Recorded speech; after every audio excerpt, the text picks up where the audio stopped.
주님의 은혜가 우리 사랑하는 성도님들에게 넘치기를 주님의 이름으로 축복합니다. 오늘 우리가 신형 찬양대의 찬양을 함께 나누었는데요. 요게벳의 노래. 오늘은 어버이 주일입니다. 그리고 오늘은 그 어머니의 의미들을 되새겨 봤으면 좋겠어요. 히브리서 11장은요, 믿음장이라고 합니다. 거기에는 많은 믿음의 선진들의 기록이 남아져 있고요. 그중에 모세에 대한 기록이 남아 있습니다.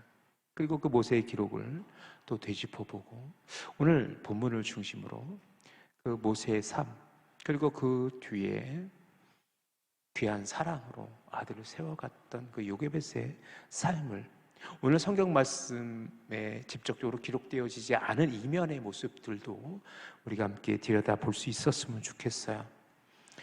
모세가 태어났을 그때는 암울한 시기, 우리가 잘 알고 있는 것처럼 하나님께서 너무 축복을 많이 주셔가지고 그 고센 땅 이스라엘 사람들은 점점 더 번창했어요.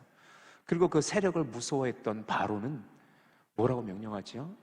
1장 22절에 보면요, 1장 22절에 보면 바로가 이렇게 명령하죠. 그러므로 바로가 그의 모든 백성에게 명령하여 이르되 아들이 태어나거든 너희는 그를 나일강가에 던지고 딸이거든 살려두라 하였더라.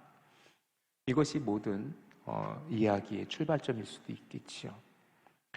그리고 어느 날 오늘 본문 1절과 2절입니다. 우리 함께 읽어봅시다. 1절과 2절 연이어서 있습니다. 시작. 레위 가족 중 한 사람이 가서 레위 여자에게 장가 들어 그 여자가 임신하여 아들을 낳으니 그가 잘생긴 것을 보고 석 달 동안 그를 숨겼으나 라고 기록되어져 있듯이 여기는 어머니 이름도 나오지 않아요. 아버지의 이름도 나오지 않습니다. 우리가 모세의 어머니 이름이 요게벳이라는 것과 그의 아버지 이름이 아므람이라는 것은 6장에 가서야 그 모세의 족보를 기록한 내용에서 그것을 볼 수 있어요. 그래서 출애굽기 6장 20절에 가면 아브라함이 자기의 고모 요게벳을 아내로 맞아 아론과 모세를 낳았다. 아브라함은 137년을 살았다라고 그렇게 기록되어져 있기도 하지요. 사랑하는 성도 여러분, 오늘 그 요게벳의 이야기를 통해서 우리가 함께 말씀을 나눌 건데 우리가 본문을 나누기 전에 히브리서 말씀만 잠깐 좀 되돌아갔으면 좋겠어요. 히브리서에서 그 요게벳의 믿음이 기록되어져 있기 때문에 그렇습니다. 요 히브리서 11장 23절의 말씀입니다. 우리 함께 읽어봅시다. 시작. 믿음으로 모세가 낳을 때에 그 부모가 아름다운 아이임을 보고 석 달 동안 숨겨 왕의 명령을 무서워하지 아니하였으며 라고 기록되어져 있지요. 결국 그 요게벳은요, 그 아들을 낳았고 너무 아름다운 아들, 너무 귀한 아들이었기 때문에 그 바로의 명령을 어기고 그를 키워갔어요. 그것이 믿음의 어머니 요게벳의 모습입니다. 히브리서 말씀에서 우리가 기억할 것은 뭐냐면 그 요게벳은 바로 왕을 두려워하지 않았어요. 두려워하지 않았어요. 그리고 그 모세를 3개월 동안 키워가게 됩니다. 성경에는요, 많은 믿음의 어머니들의 이야기가 나와요. 우리가 대표적으로 오늘 주인공인 모세의 어머니 요게벳이 있고요, 사무엘의 어머니 한나가 있고, 예수님의 어머니 마리아가 있고, 디모데 외조모 로이스와 어머니 유니게가 사도 바울이 디모데를 칭찬하며 내 순전한 믿음이 내 어머니 외조모 로이스와 내 어머니 유니게에서 왔구나 라고 칭찬하기도 합니다. 기억하십시오. 믿음의 어머니가 존재했기에 하나님의 위대한 사람들이 세워질 수 있었습니다. 우리 사랑하는 믿음의 성도들에게 축복합니다. 여러분의 믿음의 자녀들이 하나님의 거룩한 다음 세대가 되어지기를 주님의 이름으로 축복하고 기도합니다.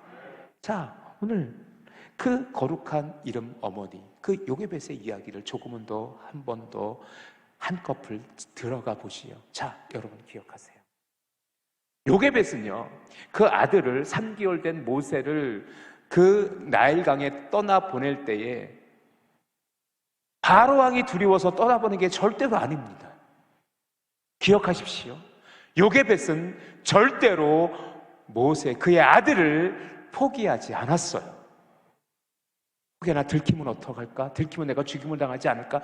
두려워서 어쩔 수 없이 내가 살기 위해서 그 아들 모세를 나일강에 떠나보낸 게 아니라는 거예요. 히브리서 기자의 기록처럼 그 요게벳은 모세를 떠나보내게 된 것은 두려움이 아니라 그를 살리기 위함이었었어요. 기억하십시오. 때로 자식은 부모를 외면할 수 있지만 믿음의 부모는 절대로 그 자식을 외면하지 않습니다. 때로 너무 세상이 흉흉하다 보니까 부모가 자식을 폭행하고 아비가 딸을 성폭행하는 그런 말도 안 되는 세상을 우리가 살아가고 있지만 그것은 정상이 아니에요. 부모는요, 그 자식 위해 모든 것을 희생할 수 있는 그것이 부모입니다. 요게벳은요, 석 달이 지나며 그 아이의 울음소리 커졌을 거예요. 그러면 어떻게 돼요? 바로의 군사들이 들어와 그 아기를 죽일 것을 알고 있었어요. 왜 바로가 그렇게 명했습니까? 기억하십시오. 요게벳은 모세를 포기한 게 아니에요. 모세를 살릴 수 있는 유일한 방법이기 때문에 그렇게 나일 강가에 그 모세를 흘려보낼 수밖에 없었어요. 오늘 요게벳의 노래의 찬양 가사가 너무 가슴에 와닿아요. 얼마나 많은 눈물을 흘리며 흘렸을까. 사랑하는 성도 여러분, 그런 그 요게벳은요, 아무런 계획도 없이 아무런 생각도 없이 하나님에 대한 믿음도 없이 그렇게 갈대 상자에 그 아들을 떠나보낸 게 아니에요. 오늘 본문의 이야기를 조금 더 들어가 보면 이래요. 그 어머니 요게벳은 갈대 상자에다가 그 모세를 누이고 흘려보내요. 그리고 그 딸 미리암에게 쫓아가도록 하지요. 그리고 미리암은 그 쫓아가고 마침 바로의 딸이 목욕하고 있었고 그 목욕하는 중에 그 흘러온 갈대 상자를 보고 그것을 안 하다가 열어서 그 아기가 있음을 보고 그 아들을 삼게 되잖아요. 자, 우연이었을까요? 어떻게 생각하세요? 그 모든 것은 다 우연이었을까요? 그런데 유대 랍비들도 이것을 우연이라고 생각하지 않아요. 유대 랍비들의 기록에 보면 이렇게 기록되어져 있어요. 자, 이때 미리암, 그의 누이 미리암의 나이는 몇 세 정도 됐을까? 8세에서 10세 정도 됐다라고 그 랍비들은 이해한대요. 랍비들은 그렇게 기록에 남겨놨어요. 그리고 그 미리암이 그때 어린 나이에도 총명해서 그렇게 누가 시키지도 않았는데 그 동생 모세가 담겨있던 그 갈대상자를 뒤쫓아 가는 것도 아니고 그가 너무나도 담대해서 감히 바로의 딸인 공주에게 나가서 히브리 유모로 구해드릴까요? 라고 이렇게 담대하게 말할 수 있었던 것도 그의 담대함이 아니라 모든 것은 다 요게벳이 준비하고 있었다라고 그렇게 기록되어 있어요. 즉 뭐냐면 요게벳은요, 그 더 이상 그 아들을 키울 수 없음을 깨닫고 하나님을 의지하기 시작했다라는 거예요. 아마도 요게벳은 그 나일 강가를 유심히 살폈을 거예요. 그리고 바로 왕의 딸 공주가 목욕하고 있는 것도 아마 다 알고 있었을 거예요. 그리고 그 시간에 맞춰서 그 나일 강에 그 모세를 흘려 보냈었는지도 모르겠어요. 지혜로움이에요. 사랑하는 성도 여러분, 이 본문을 그냥 흘려 지나가게 되면 우연인 것처럼 보이지만 유대 랍비들도 이것을 우연이라고 얘기하지 않아요. 이것은 그의 어머니 요게벳의 믿음이라고 말이죠. 사랑하는 성도 여러분, 기억하십시오. 여러분의 자녀들을 위해 기도할 때 지혜로움으로 기도하십시오. 여러분의 자녀들을 믿음으로 양육할 때 하나님의 지혜를 구하십시오. 그리고 여러분의 자녀들을 떠나 보낼 때가 있을 텐데 그때는 여러분이 버림이 아니에요. 기억하십시오. 갈대상자는 모세를 버리기 위한 버림의 도구가 아니라 하나님께 맡겨드리기 위한 하나님의 구원의 은혜를 갈구한 그 요게벳의 믿음의 믿음이었었다라는 것입니다. 그래서 오늘 본문 구절에 이렇게 기록되어져 있어요. 바로의 딸이 그에게 이르되 이 아기를 데려다가 나를 위하여 젖을 먹이라. 내가 그 싹서 주리라. 여인이 아기를 데려다가 젖을 먹이더니 그새 여인이 바로 요게벳 아닙니까? 자, 우리 오늘 본문에서도 그것을 명확히 알 수 있고, 오늘 시온 찬양대의 찬양 속에서 이런 가사가 있지요. 너의 삶의 참 주인, 너의 참 부모이신 하나님의 손에 너의 삶을 맡긴다. 너의 삶의 참 주인, 너를 이끄시는 주 하나님 그 손에 너의 삶을 드린다. 오늘 우리 시온 찬양대의 요게벳의 노래라는 찬양의 가사이기도 합니다. 그런데 얼마나 아팠을까? 요게벳의 가슴은 얼마나 아팠을까? 요게벳의 슬픔은 무엇입니까? 생모인데, 친엄마인데 유모의 자격으로 그 모세를 품에 안습니다. 그리고 유대인들은요, 그의 자녀의 이름을 부모가 지어줘요.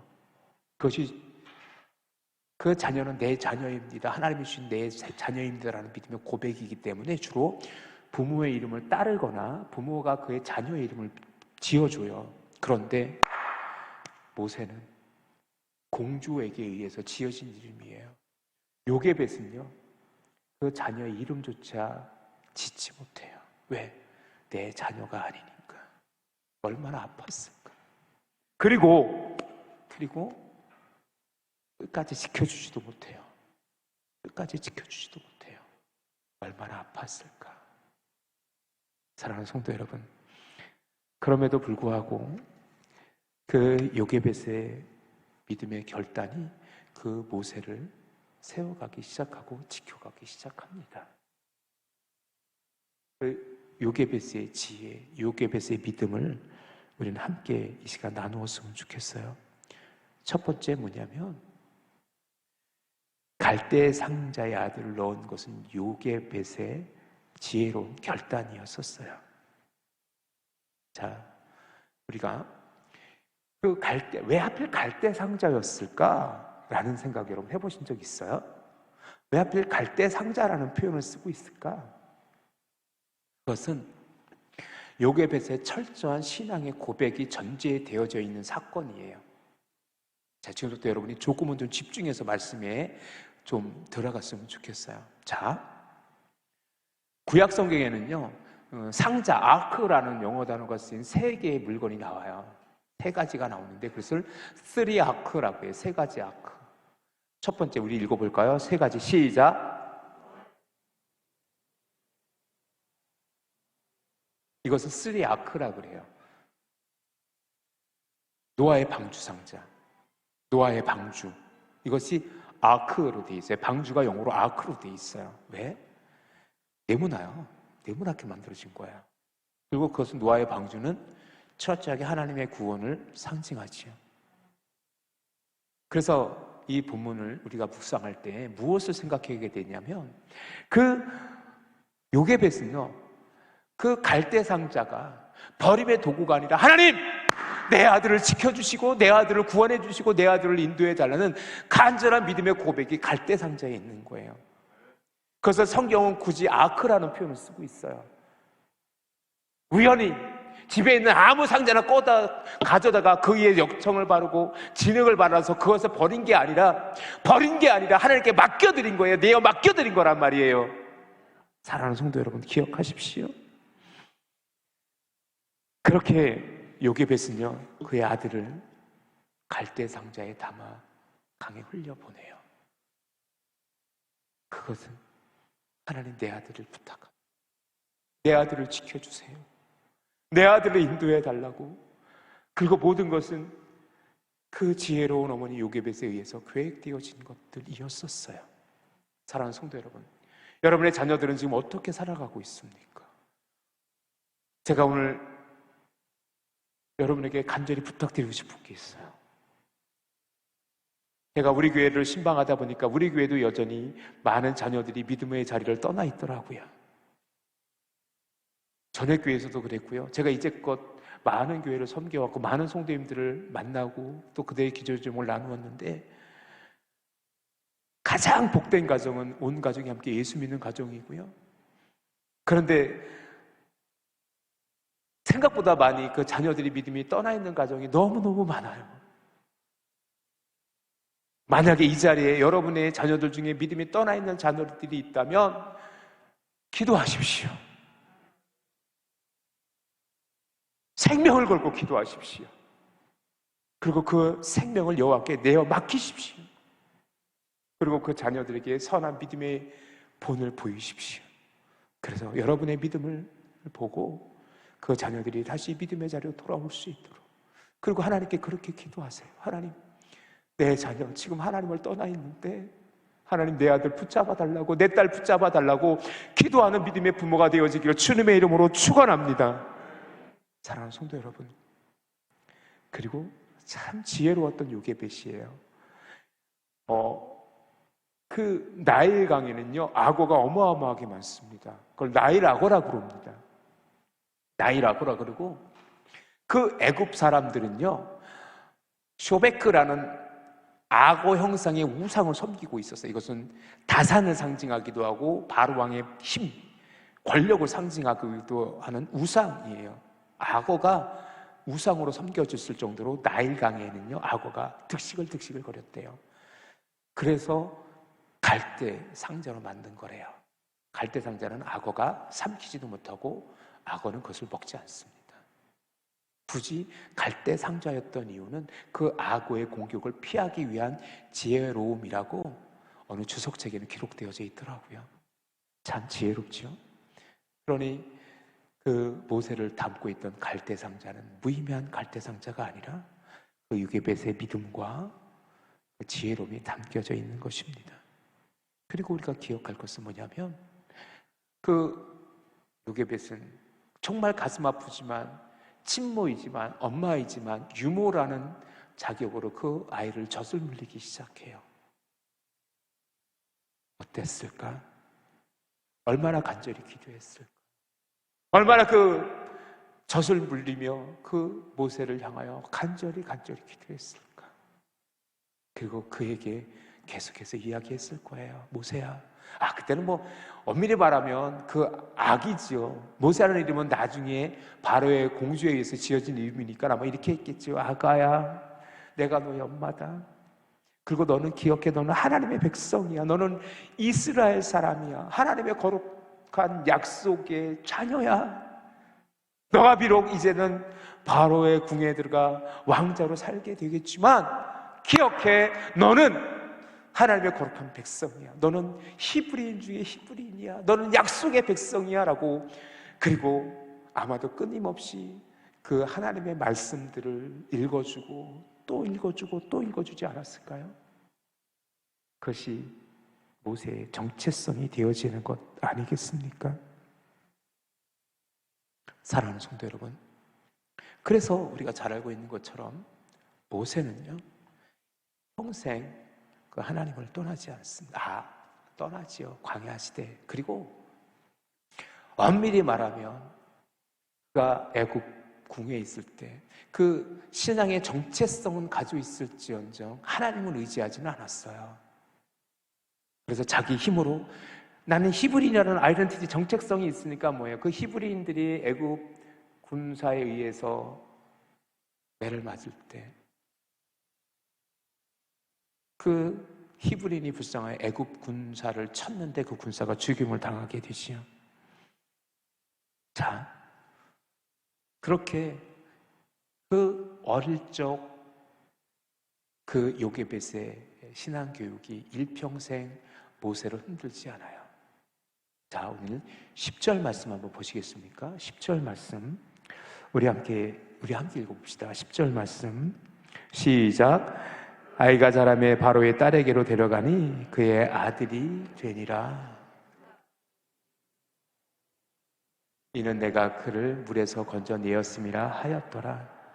드디어 그 모세는 공주의 품에 안겨 궁으로 들어갑니다. 그때 나이는 몇 살 정도 됐을까?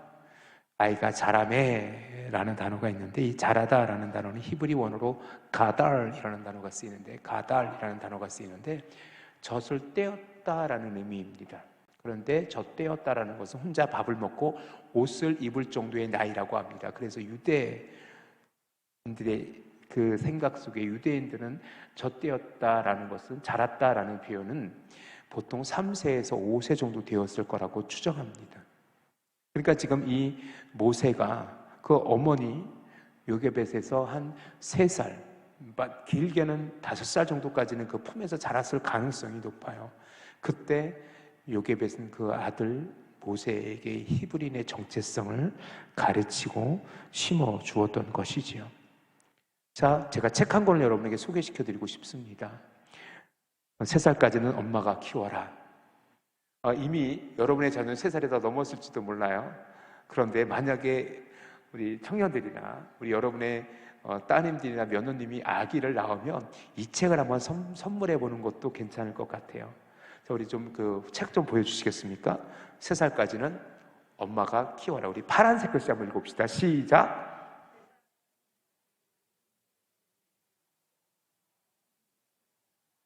스티브 비덜프라는 영국에 있는 아동 심리학자가 쓴 책입니다. 그 심리학자는 3살까지는 제발 부모의 품에서 아이를 키우라고 권면합니다. 아니, 강조합니다. 우리나라는 좀 많이 환경이 바뀌었죠. 여러분 손자 손녀들은 어때요? 요새는 뭐 돌만 지나도 바로 어린이집 보내더라고요. 24개월이면 너무 큰 거예요. 우리 교회에서도 우리 어린이집 선생님이 계시는 걸로 알고 있는데 그 어린이 정말 유아들은요 24개월 만 36개월 되기 이전에 다 어린이집을 가요. 우리나라는 지금. 그런데 비더프의 얘기는 다르더라고요. 자, 이것은 지금 두뇌 과학자는 이렇게 또 설명을 해요. 이 부분에 대해서는 아이는 두뇌의 3분의 1만 형성된 채 태어난대요. 그리고 그 두뇌의 지혜의 자람이 3세까지 이어진대요. 그래서 3세까지 3분의 2가 자라게 된다고 합니다. 그래서 그 3살까지, 적어도 3살까지 그 아이의 지능이 자라고, 그렇기 때문에 그 아이가 지혜가 자라고 그 키가 자라며 예수님께서도 하나님과 사람에게 사랑스러워졌다라고 누가복음 2장 52절은 기록하고 있는데, 자, 기억하십시오. 우리의 자녀들은 그렇게 자라가는 거예요. 그런데 모세도 적어도 3세에서 5세까지는 요게벳의 신앙교육을 받고 자랐기 때문에 그는 히브리인의 정체성을 잊지 않고 80세 하나님께 부름받아 위대한 지도자가 되어질 수 있지 않았을까요? 그렇다면 우리는 어떻게 해야 됩니까? 여러분의 믿음의 자녀손들을 그렇게 믿음으로 세워갈 수 있기를 주님의 이름으로 축복합니다. 히브리서 11장 24절 25절 말씀 한 번 더 보고 싶습니다. 우리 자막이 준비된 분들 띄워주시겠습니까? 히브리서 11장 24절 25절 시작. 믿음으로 모세는 장성하여 바로의 공주의 아들이라 칭함을 거절하고 되려 하나님의 백성과 함께 고난받기를 잠시 죄악의 낙을 누리는 것보다 더 좋아하고 라고 기록되어져 있는 이런 그 모세의 믿음의 고백은요, 바로 요게벳의 신앙교육에서 출발되어졌음을 여러분 기억하셔야 돼요. 자, 그리고 우리 출애굽기 2장 11절 12절 말씀 한 번만 더 보고 우리 말씀 이어가지요. 출애굽기 2장 11절 12절 말씀 시작. 모세가 장성한 후에 한 번은 자기 형제들에게 나가서 그들이 고되게 노동하는 것을 보더니 어떤 애굽 사람이 한 히브리 사람 곧 자기 형제를 치는 것을 본지라. 좌우를 살펴 사람이 없음을 보고 그 애굽 사람을 쳐 죽여 모래 속에 감추니라. 애굽 사람이 히브리 사람을 치는 것 곧 자기 형제를 치는 것을 보고라고 기록되어져 있잖아요. 그것이 아이덴티티, 그 모세의 정체성이었다라는 것입니다. 비록 방법은 잘못됐어요. 그는 자기의 힘으로 무엇인가를 할 수 있었을 거라고 생각했는지도 몰라요. 자기는 그때 왕자였어요. 힘을 가지고 있었어요. 권력을 가지고 있었어요. 그런데 그는 그것이 하나님의 방법이 하나님께서 원하는 방법이 아님을 그는 깨닫는데 꽤 오랜 시간이 걸리기도 합니다.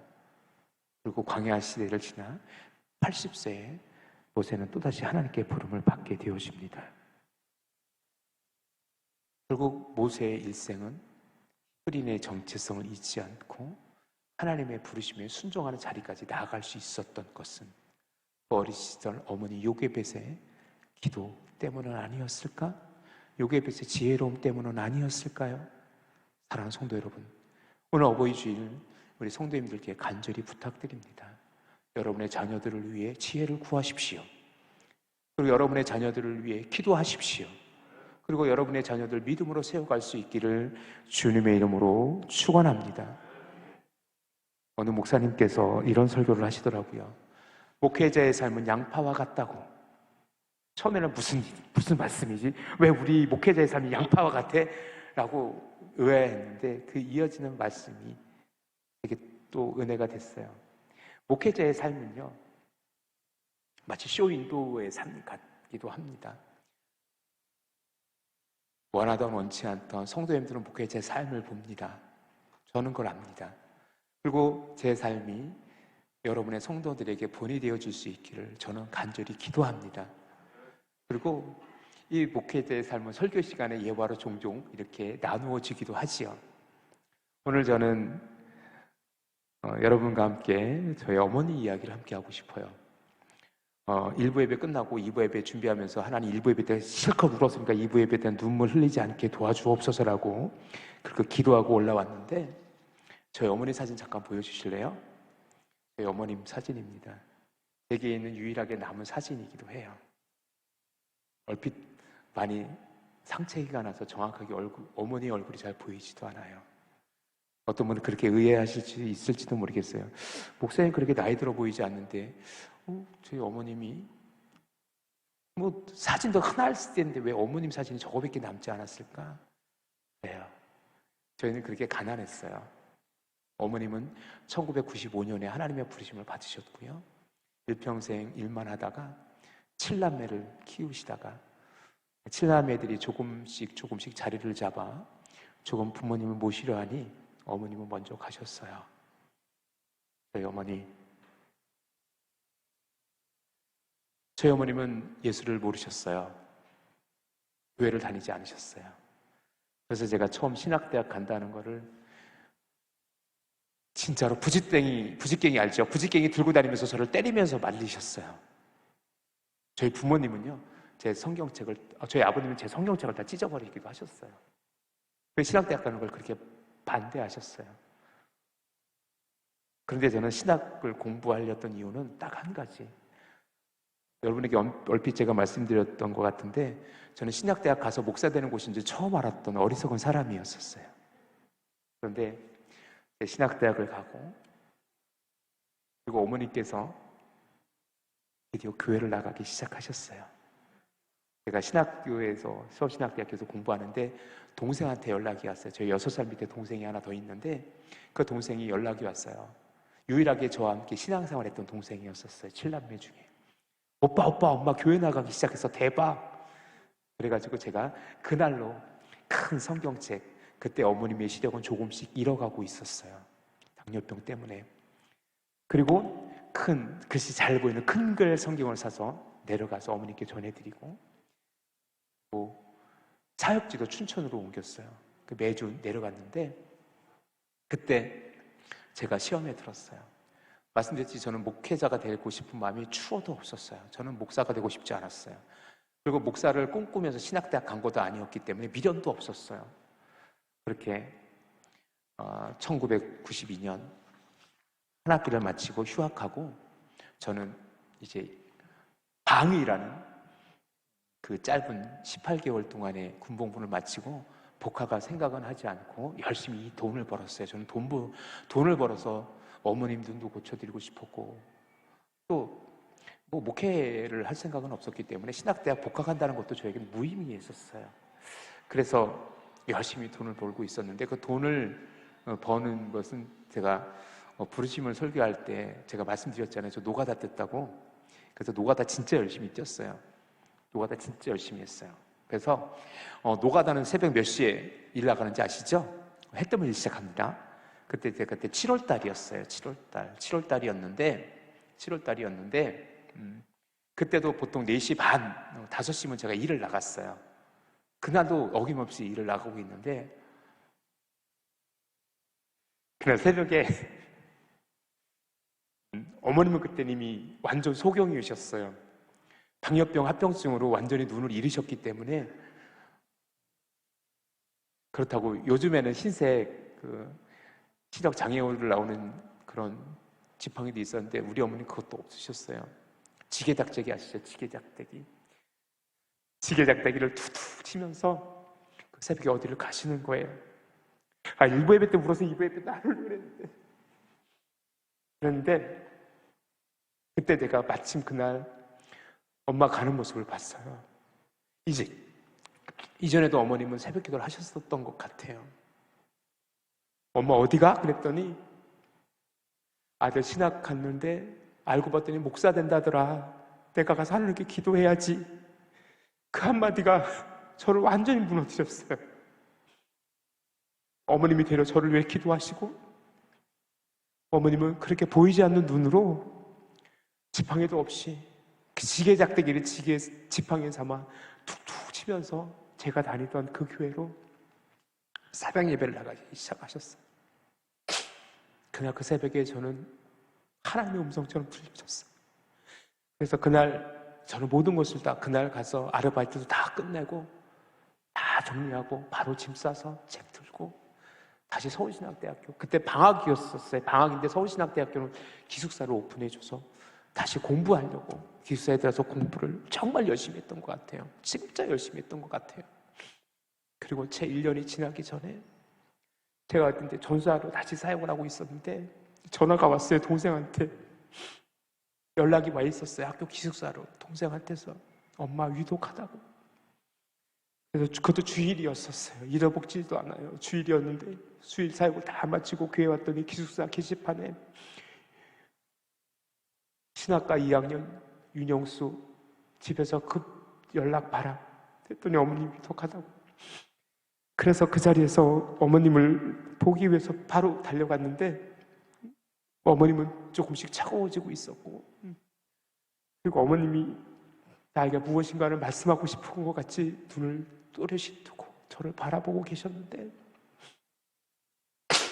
그때 어머님이 저에게 하셨던 말씀이 기억났어요. 그것이 어머님의 마지막 유언처럼 제게 남아져 있는데, 우리 막내 아들 목사 되는 거 보고 싶었는데, 그거 보고 죽고 싶었는데, 이미 소경이 된 어머님은 그 아들 목사 되는 게 그렇게 소원처럼 보고 싶으셨다는 겁니다. 그래서 저는 목사로 다시 서원하게 됐어요. 만약에 어머니께서 그 새벽에 새벽 기도하는 모습을 제가 보지 않았다면, 마지막 어머니께서 우리 막내 아들 목사 되는 거 보고 싶었는데 그 말씀하지 않으셨다면 저는 아마 목사가 되지 않았을지도 몰라요. 또 다른 삶을 살았을지도 모르겠지요.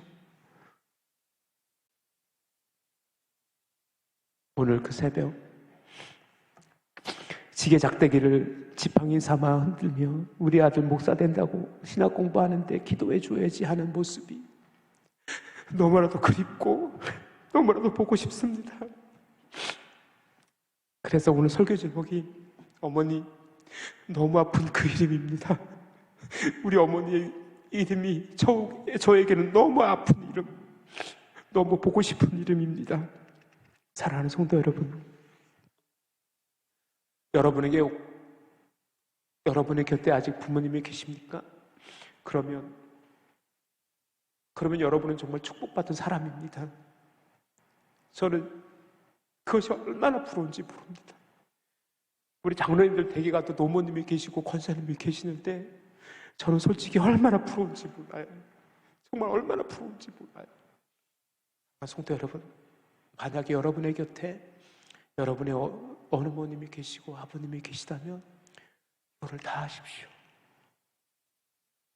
사랑한다고 고백하십시오.